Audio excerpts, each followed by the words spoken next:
In the quiet halls of the Galactic History Academy, a group of young alien students gathered around a large screen. They were excited. Today, they were given access to real war footage from the human conflict era, a time they had only read about in textbooks. The professor, a tall, thin creature with blue skin and long fingers, told them, "These are ancient videos from Earth.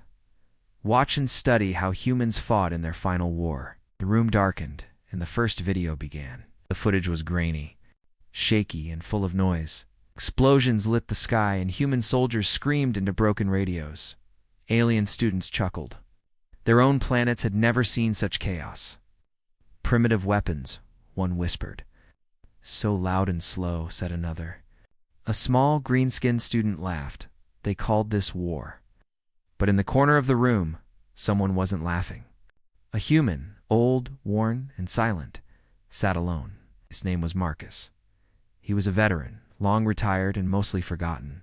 He worked as a cleaner in the academy, sweeping floors and emptying waste bins. No one knew he had once fought in the very war they now watched like a game.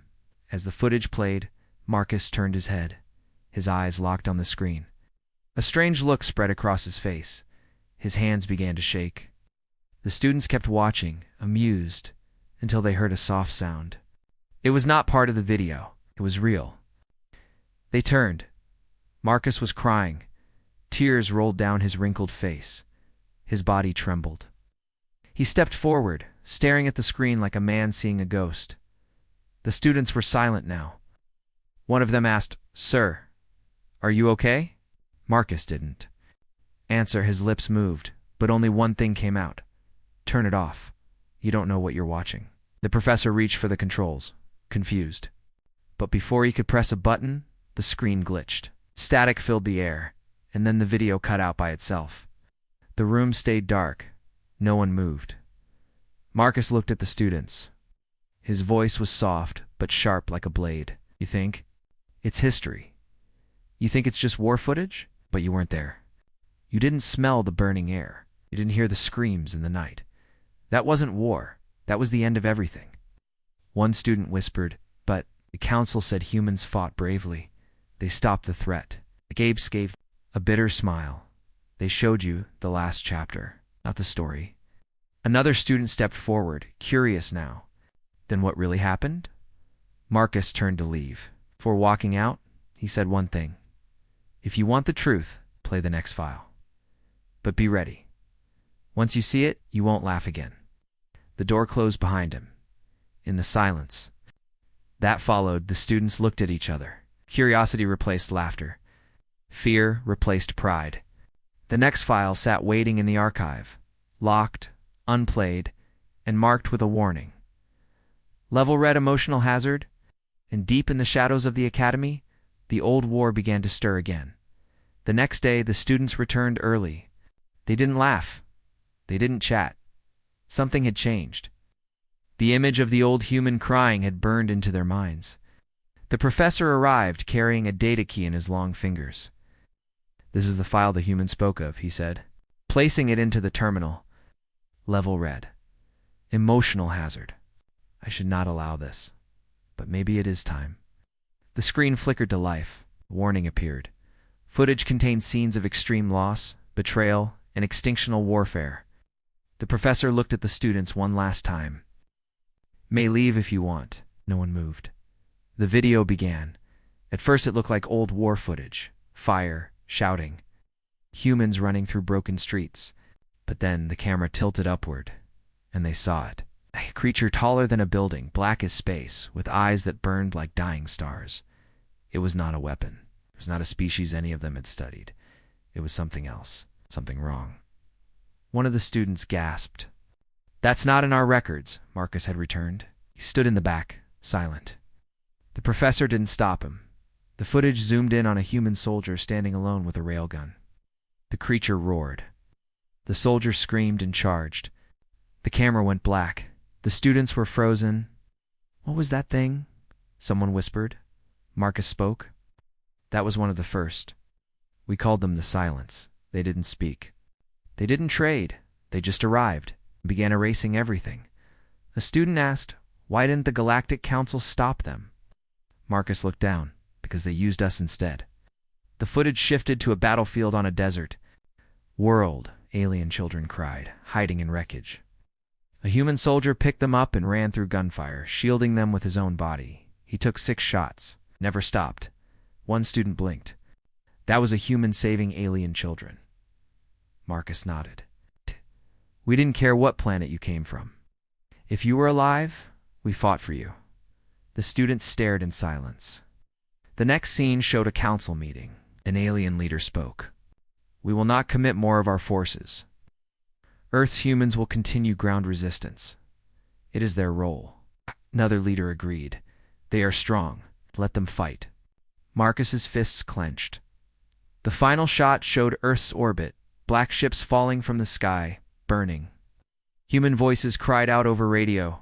We are surrounded. They're everywhere. This isn't war. It's slaughter. Then, silence. One student whispered, You were alone, weren't you? Marcus's voice was low. Yes, when things got bad. They left us. They used us as a wall. And when the wall cracked, they turned away. The video ended. The room was heavy with silence. No one moved. No one breathed. The professor turned to Marcus. You were right. We never saw the truth. Shook his head. You saw only a piece. The real story still waits in the next file. You want to know how we survived? How we made the enemy vanish? He looked at them with tired eyes. Then, be ready. The part you watch next? That's when the monsters started running from us.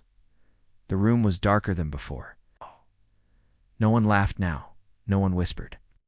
The young alien students sat frozen, their eyes still wide from what they had seen. Them, a quiet girl with silver skin, finally spoke. Why didn't anyone tell us? Why was that hidden?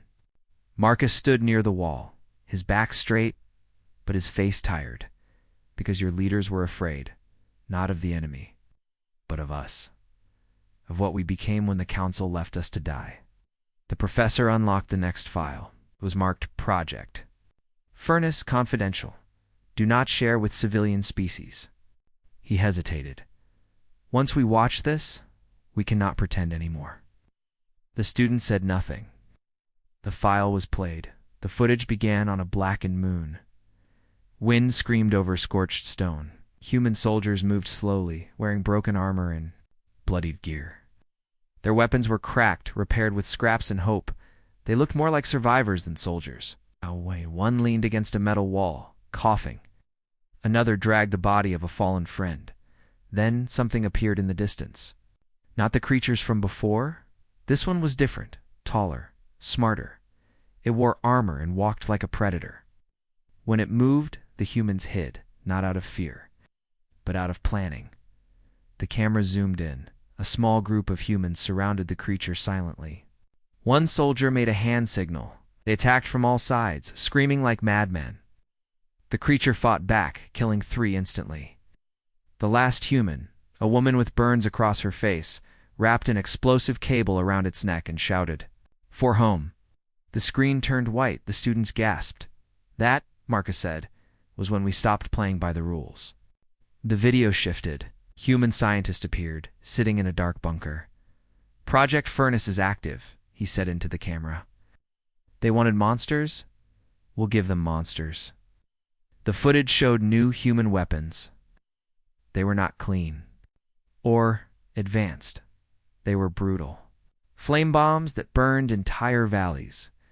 Gravity bombs that crushed bones without breaking walls. One weapon sent out a sound, a horrible sound. It drove enemy creatures mad until they tore each other apart. We stopped trying to win, Marcus said. We just wanted to make sure no one else would dare come back. One student, trembling, asked, but how could you fight like that and still save alien children?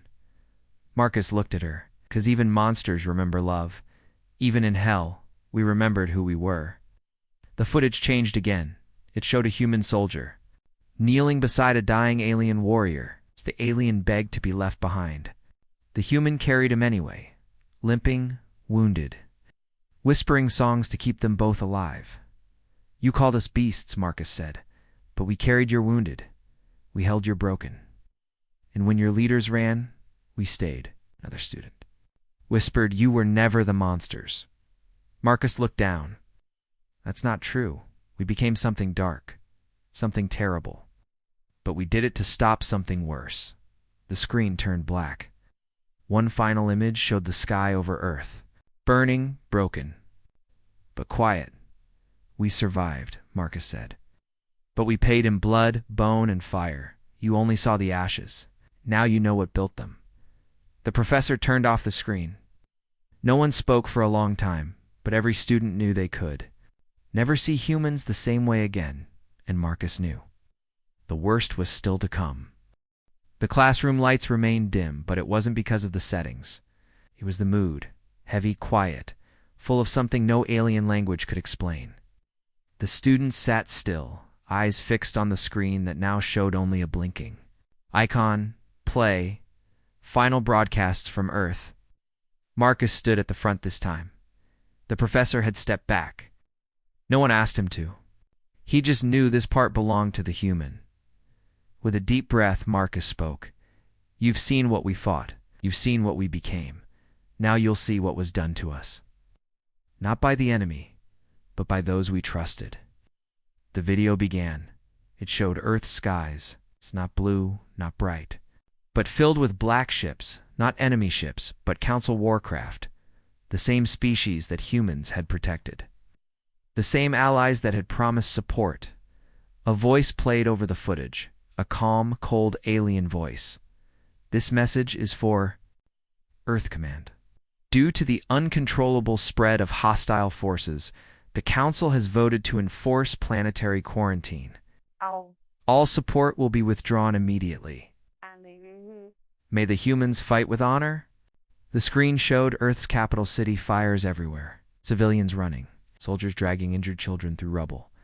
Then came the worst moment. Council ships began to open fire. Not on the enemy, but on the planet itself. One of the alien students shouted, "No, that can't be right. They bombed Earth." Marcus didn't turn. They said it was to stop the spread. They said it was mercy. But they knew the truth. We had already held the line. We were already winning. They bombed us anyway. 2. Hide their betrayal. The footage zoomed in on a broken city. A woman held her child, both covered in ash. Her lips moved, but there was no sound. Behind her, a soldier, Marcus himself, screamed into a radio. "They're bombing us! We're not infected! We're not overrun! Call them off!" No reply came. The screen turned to static. The room stayed silent. The professor looked sick. He sat down, slowly, as if his legs had forgotten how to work. The students were pale. Few had tears in their eyes. One asked how many died. Marcus didn't blink. Billions. Families, scientists, artists, children, all gone in minutes. They didn't even aim. They just erased cities. Another asked, why didn't the humans fight back against the Council? Marcus gave a hollow laugh. Some tried. But most of us were too busy saving who we could. We weren't just fighting monsters. We were fighting time. The footage continued. Now it showed small groups of human survivors being led through underground tunnels, dirty, weak, but alive. One of them looked into the camera and whispered, "Tell them we tried. Tell them we stayed, even when they left us." The screen faded again, then a new image. It was a vote log, the Galactic Council's record. It showed each species casting their vote to abandon Earth, one by one. Each name blinked green. Yes, yes, yes. All except one. A single vote blinked red. No, humanity must be protected. A student asked, whose vote was that? Marcus whispered, someone who died for trying. The footage ended. No music played. No final words. Just silence. And in that silence, every student realized something terrible. Their peace, their safety, their future was paid for by the destruction of an entire world. Marcus looked at them one by one. We didn't ask to be heroes. We asked for help, and when no one came, we made sure the galaxy survived anyway. But we were the price. Ow. Then he turned to the next file. His hand hovered over it. This is the last part, he said. the one the council tried hardest. To Barry, he looked back at the students. It's the story of how we made sure the monsters never came back, and why they now fear Earth, even in death. The room felt colder now, not from the temperature, but from the weight of truth. The alien students didn't speak. Even the professor, once proud of the council's history, kept his eyes low. No one looked away as Marcus touched the final file. It was titled, Project Furnace, The Last Order. Marcus didn't speak at first. His hands shook slightly as he pressed play. The screen came to life. It began with a message. A human general sat in a dark bunker, his uniform torn, his eyes red from smoke and loss. His voice was rough, but steady. If this message survives, remember us. Not as monsters, not as weapons, but as the reason you still exist. Behind him, explosions shook the walls. Dust fell from the ceiling. The sound of distant screams filled the background. The video shifted to space, a dying fleet of human warships, barely holding formation. Half of them were on fire. Some were just drifting wrecks.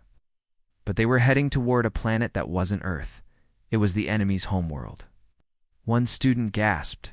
They went to the source. Marcus nodded. We had nothing left, so we did what we had to. Inside the largest human ship, engineers were building something massive, glowing, unstable. It pulsed like a heartbeat, machine unlike anything the students had ever seen.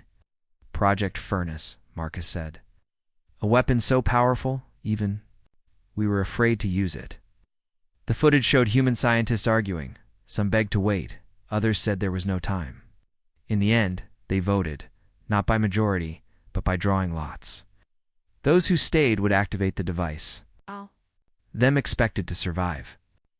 One old engineer looked into the camera and said, "This isn't vengeance. This is warning.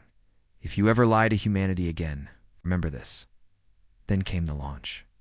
The ship carrying Project Furnace broke away from the fleet and dove toward the enemy planet. Enemy ships attacked, but the human fleet, what little remained, blocked them, sacrificing every last vessel to give the weapon time. The screen went white, then black, then silence. Marcus spoke softly.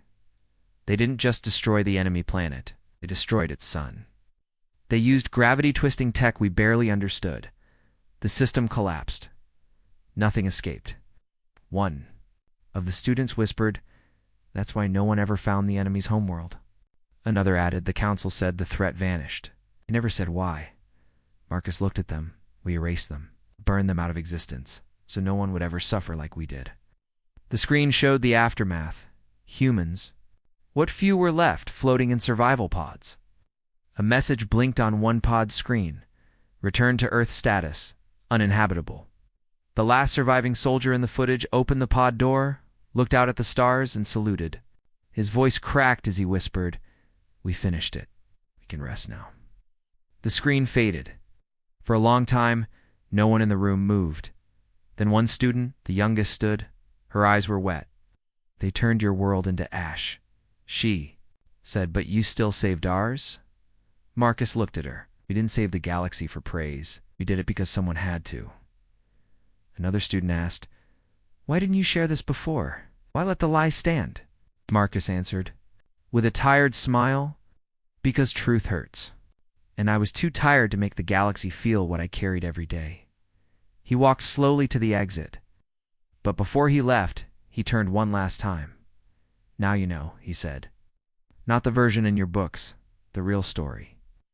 And then with heavy steps, the last soldier of Earth left the room. But the silence he left behind would echo across stars. The academy halls felt different now. The word of the footage had spread like fire across the stars. Students uploaded the recordings, historians demanded copies, and on dozens of alien worlds, people watched in silence as the truth unfolded. Not the polished, edited truth the council had allowed, but the raw, painful story of Earth's sacrifice. Inside the classroom, the students sat quietly. No lessons today, no debates. Only one question hung in the air. What happens now? Professor stood at the front, but he didn't speak. His eyes were still red. He looked smaller somehow, like a man who had just realized his whole life had been built on lies. Marcus didn't return the next day, or the next. On the third day, the council chancellor arrived in person, tall, dressed in gold, and surrounded by guards. The students were called into the auditorium. Cameras floated overhead. This was meant to be a message. The chancellor began, "We regret the confusion caused by the release of unverified footage. Some truths, we believe, must be managed carefully to protect peace." But before he could continue, one of Marcus's students, the quiet silver-skinned girl, stood and interrupted. "Did you vote to bomb Earth?" The chancellor paused. "I was not on the council at that time," he replied smoothly. "But the decision was based on strategic. Did you know the truth and stay silent?" Another student shouted. The room stirred. The chancellor raised his hand. "Young ones, war is complex. Sacrifices must be." Then the professor stood. "No," he said firmly. "That wasn't sacrifice. That was betrayal." The room erupted. Out voices, shouts, questions, not just from students, but from the broadcast audience watching across galaxies. The chancellor tried to speak again, but the storm had begun. One phrase spread across the stars, on every stream, in every language: "Bring them home. Honor the forgotten." On a cold moon near the edge of known space, a small ship landed. Its engines were old, its body scarred. A single man stepped out, dressed in a simple jacket, holding nothing but a faded photograph. Marcus had come home. What was left of Earth wasn't much: broken cities, poisoned soil, skies that hadn't been blue in 100 years. But still. He walked past shattered buildings, past old monuments now buried in dust, until he found the place. A cracked memorial wall, names etched into stone. He knelt before it. His voice shook as he spoke. "They know now. Not all of them, but enough." He pulled the photograph from his coat. A smiling woman, a child with bright eyes. "I told them about you," he whispered. They heard. They listened. Back in the stars, things began to change. The council faced inquiry. Statues of unknown human soldiers were raised in alien capitals. Entire planets held remembrance days for a world they never knew they owed everything to. But Marcus didn't see all of that. He stayed on Earth, alone, but not forgotten. One day, as he sat beside the old wall, a ship landed behind him. A small voice spoke. "Sir, are you Marcus?" He turned. It was the silver-skinned girl, now. Older, behind her stood others, his students.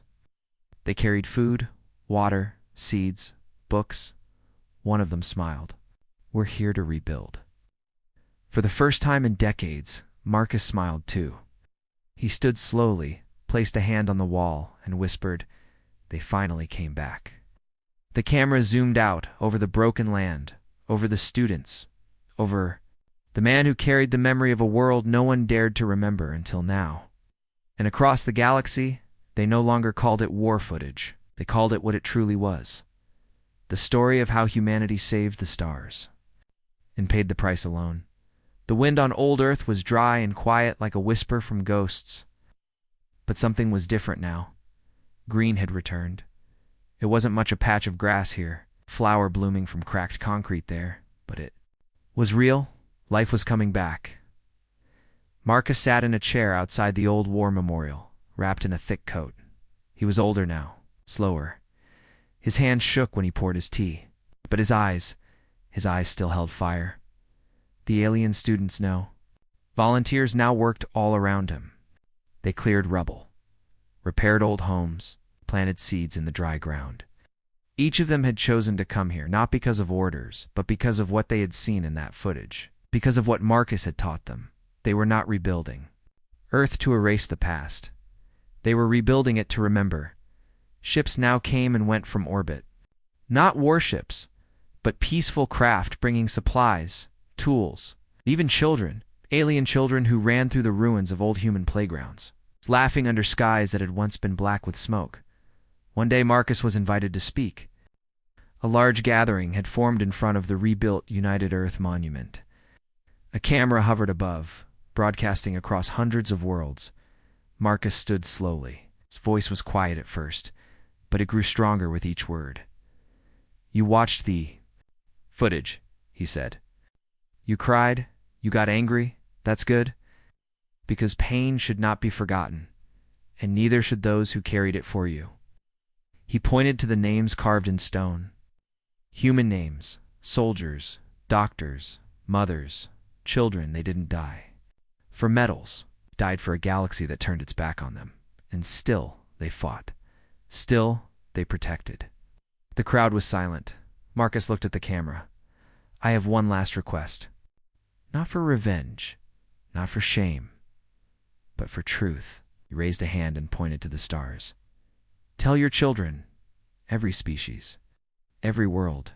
Tell them who saved them. Tell them what it cost." Later that night, alone by the memorial, Marcus looked up at the sky. It was clearer now. Stars blinked gently above. He didn't notice the ship landing nearby. Soft footsteps approached. A woman, tall, graceful, with blue skin, walked up slowly and sat beside him. "You're the one. Who voted no, aren't you?" Marcus asked without looking. She nodded. "I was young then. They told me it was the only way. Said no. They made sure I never spoke again." Marcus didn't respond, simply looked ahead. "You shouldn't be here," he finally said. "Came," she said softly, "to say thank you and sorry." He nodded once. Too many of us didn't live to hear that. They sat in silence. Behind them, on a new piece of stone, someone had carved fresh words, not in any one language, but in the common tongue of the galaxy. They were alone. They were betrayed, but they still stood. And because of them, we still stand. Far beyond Earth, council leaders were replaced, laws were rewritten, new holidays were made. Every student was now required to learn about the silent war, the war that no one had spoken of, till one old man cried, and somewhere out in deep space, strange signals continued to be picked up, echoes from a time when humans turned moons into weapons and fear into fire. Some of those signals still carried the final message of General Arlen Holt: "We are humanity. You don't have to remember our faces, but never forget what we did when the stars went dark back on Earth." Marcus finally leaned back in his chair. His eyes closed. A smile touched his lips. The wind blew softly, and for the first time in a long, long age, Earth was at peace.